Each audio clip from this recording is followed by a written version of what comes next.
Hi! Meet me Trichy lovers. இப்ப நம்ம எங்க போயிட்டுருக்கோம்னு பார்த்தீங்கன்னா, நாகூர் கடற்கரைக்கு தான் ஃப்ரெண்ட்ஸ் போயிட்டுருக்கோம். இப்ப நம்ம எங்க நடந்து போயிட்டுருக்கோம்னு பார்த்தீங்கன்னா, ட்ராக் வழியா தான் நடந்து போயிட்டுருக்கோம். அங்கிட்டு சுத்தியும் போலாம். பட் இருந்தாலும் ட்ராக் வழியா நடந்து போனா குறுக்கு பாதையில பக்கமா போயிரலாம் ஈஸியா.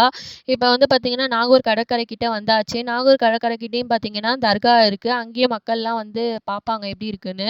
இதான் தர்காவோட கிணறு ஃப்ரெண்ட்ஸ். அங்க குளிச்சுட்டு கடற்கரையில குளிச்சுட்டு இந்த கிணத்துல சில பேர் குளிச்சுட்டு போவாங்க. கடைங்கலாம் பார்த்தீங்கன்னா, ரொம்பலாம் இருக்காது. 1, 2, 3 கடைங்க தான் இருக்கும். ஈவினிங்க்கு மேல பார்த்தீங்கன்னா, கொஞ்சம் நெறைய கடைங்க இருக்கும். மதியானம் இருக்கிறதோட ஈவினிங் ஒரு 2, 3 கடை எக்ஸ்ட்ரா இருக்கும். அதுக்கப்புறம் வந்து பார்த்தீங்கன்னா, வெயிலு ரொம்ப சுட்டு கொளுத்திருச்சு. வாங்க ஒரு கோலி சோடா குடிச்சிரலாம். கோலி சோடா குடிச்சிட்டு பார்த்தீங்கன்னா, உள்ள பார்த்தீங்கன்னா, அப்படி வெயில் அடிக்குது ஃப்ரெண்ட்ஸ் கடற்கரைக்கிட்ட. அதுக்கப்புறம் வந்து ஹார்ஸ் ரைடு எல்லாமே இருந்துச்சு. எனக்கு வெயிலு கால் சூடு தாங்கவே முடில. அந்த மணல்ல நடக்கவே முடில. அதுக்கப்புறம் வந்து பார்த்தீங்கன்னா, சுத்தி கடல பார்த்தோன தான் நம்ம மனசே ரிலாக்ஸ் ஆச்சு. அப்புறம் என்ன கடல்ல ஆட்டம் போட வேண்டியது தான். நெக்ஸ்ட் வீடியோல பார்க்கலாம்.